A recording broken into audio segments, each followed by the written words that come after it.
Hey everyone, I'm Trevor, and today we're at Disneyland to share with you our top 10 worst rides at Disneyland. So let's get going.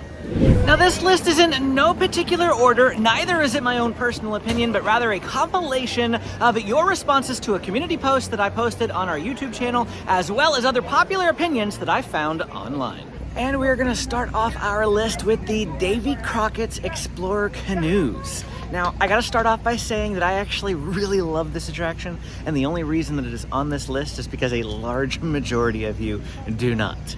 All you have to do is take a look at the line to tell that it is not very popular. Now, it's actually not open at the moment because it doesn't open until 10 a.m. But that actually wouldn't affect the way that the line looks a large majority of the time because there's hardly ever anyone here. Now, that could partly be because you can't actually even see the ride from up here when you're walking in the walkway. You actually pretty much have to come up to this fence where I am.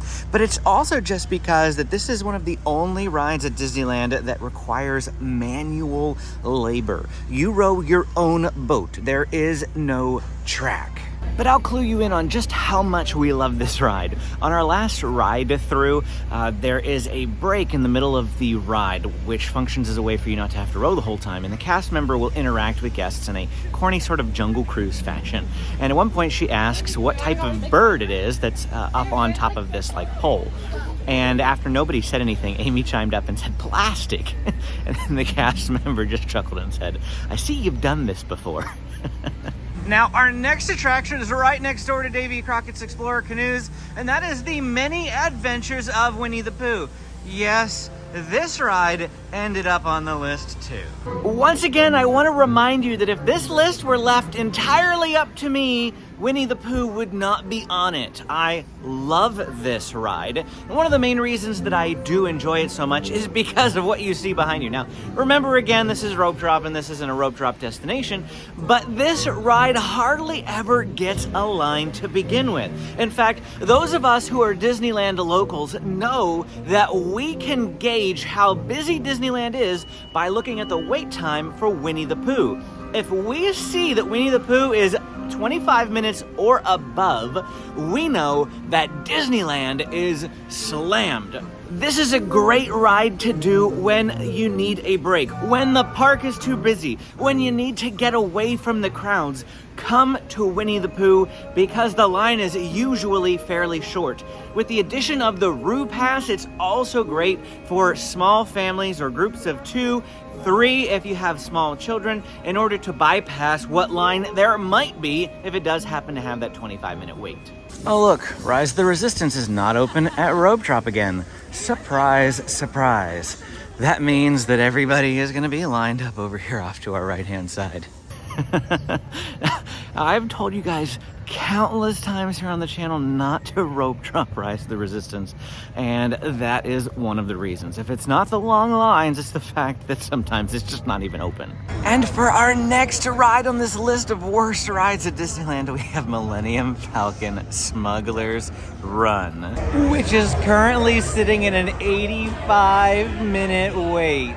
That's what happens when Rise of the Resistance is closed. Everyone comes over here. Millennium Falcon Smuggler's Run should not have that long of a wait at 8:25 in the morning. Now, I know this is actually a fairly popular ride, and for it being on the worst list, why? Well, because a large majority of you also find Smuggler's Run and or Star Tours, we're going to consider both of them for this item, to be some of your least favorite attractions in the park, and let's talk about why. Now, first off, they're both motion simulators, and my wife Amy feels sick each and every time she rides them. Of course, Star Tours is worse than this, than Millennium Falcon. She told me that if she closes her eyes on the hyperspace portion of Smuggler's Run, she's actually pretty fine for the rest of the ride. But with Star Tours, each and every time she gets on it, it never fails to ruin the rest of her day. And I know she's not alone, or I would not have put this ride on this list. Again, I've polled you guys, I've researched on the internet, and quite a few people listed Star Tours or Smuggler's Run on their list of least favorites, primarily because of the 3D glasses on Star Tours specifically, whereas Smuggler's Run here is just pushing a bunch of buttons, and it's the same story over and over again, and it's highly dependent upon whether or not your pilots are any good, or you'll be crashing into things constantly. Additionally, if you are not a pilot, the ride just isn't as fun because you're constantly having to watch said buttons if they light up so that you can push them, which means you're not actually looking at the screen, you're looking at your buttons, and it ruins the whole experience. Now this one isn't actually making it into the list, but as an honorable mention, a few of you mentioned Storybook Land canal boats that, aside from Monstro the whale here, you found the attraction to be fairly boring. But its neighbor, Mad Tea Party, certainly is on our list, and if you've watched any of my videos for any length of time, you know that this is one of my personal least favorite attractions at Disneyland. But again, I'm not alone, or it wouldn't be on the list, thankfully so. Thank you all for agreeing with me that Mad Tea Party in its spinniness is just a little too much for some of us. Now, my kids love this ride, and if I do have to give it one concession, is that I did ride it recently at night, and it was so much better than during the day. How is this list going so far? Are you agreeing with the masses or not? Let me know down in the comments, and then hit that like and subscribe button if you want to see more content like this. Of course, our next ride that is on the worst list is right behind me.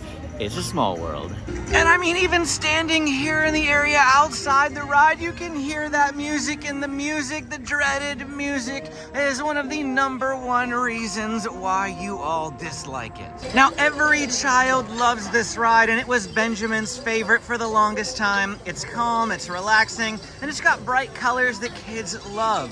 But most adults I've talked to hate it. In fact, I recall an incident that happened here at Disneyland where the ride broke down and there was a gentleman on the ride with a disability who could not be evacuated because of the nature of his disability. When everyone else was taken off the boats and, had an in-show exit, he was stuck waiting until the ride resumed operation and was able to come back to let him off at the dock. And afterwards, he sued Disney for the traumatic experience of having to listen to that music for something like 3 to 4 hours straight. The next few of the worst rides at Disneyland are up here at Mickey's Toontown.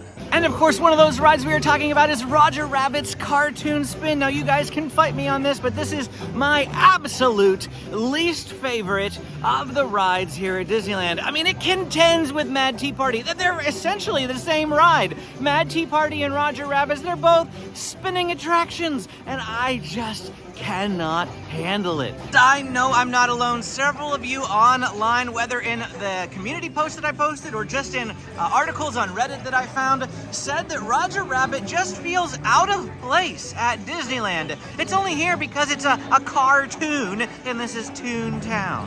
Next, we have Chip and Dale's Gadget Coaster. Now, this is a fantastic entry-level coaster for children with a 35-inch height requirement. It's likely the first coaster that most children will ever ride. I know it was certainly my kid's first coaster at around 2.5 years of age. But aside from that, it has a single train, which means the loading is really, really slow. And most of the time it has a line somewhere around 30 to 35 minutes throughout the day. Unless you come to Rope Drop like right now, it's about 8:45 in the morning, still a 5-minute wait, but a little bit later on today, it will definitely go up to 35. And in my opinion, it's just not worth that amount of wait. It's over way too soon. It's just not got enough thrill to it. I've only ridden it twice within the last year, and I definitely won't be riding it again anytime soon. It's Clarabelle Cow! Another honorable mention that's not officially making it on the list, Matterhorn bobsleds. Yes, I know, it hurts. It's bumpy. But a couple of you mentioned it, but not enough worthy of making it an official bottom 10. Now, this is not a construction video, but Astro Orbiter finds itself among the worst rides at Disneyland, and so it's helpful to mention that the construction walls are still up. I was expecting them to be gone today when I got here. I looked. It's been extended to March 22nd. They have been extending quite a few of their refurbishments lately, so just because the calendar says one thing, or I say one thing, and some of my refurbishment ride closure videos, it doesn't mean that Disney doesn't reserve the right to extend those if they're seeing delays. Astro Orbiter having a bit of a delay here. Why is it on this list? Well, because it's got just kind of like an uncomfortable version of Dumbo. It's really long. It fits 3 people if you can, sit 3 people in front of each other. But the problem is that you can't reach the stick because it's so far away if you're just a single person, which is problematic. If you want to steer, you gotta like hunch over while you're riding, which is uncomfortable. And then on top of that, when you're riding, it's like this or like this.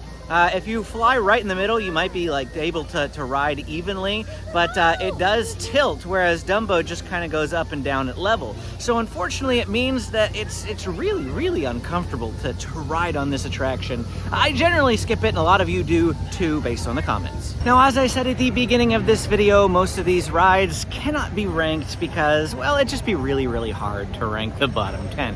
However, the next two firmly remain in the bottom 2 spots. This should be no surprise to anyone. You'd probably be shocked if this ride did not end up on this list. Yes, it's one of the most hated attractions at Disneyland. Now, the outdoor portion of the attraction here is actually not so bad. I actually really enjoy this portion of the ride, but as soon as they enter the waterfall portion over there and they go underground, so to speak, they dive deep, that's when it starts to lose a little bit of its charm. Of course, the main reason that most people do not like Finding Nemo Submarine Voyage is actually because of what you're seeing right now.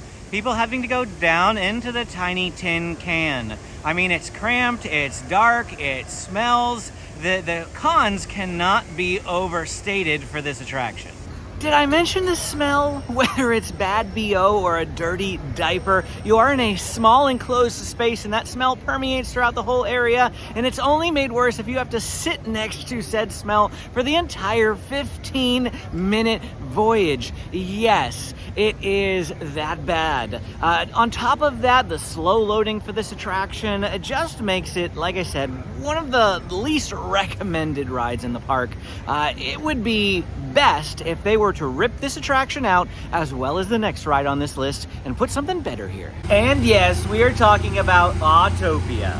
We all know it's because it's outdated, it's noisy, it's stinky, the fumes are, I mean, they're just prevalent. I can smell them right now where I am. You could probably smell them through the TV or your phone if you know what the smell is like.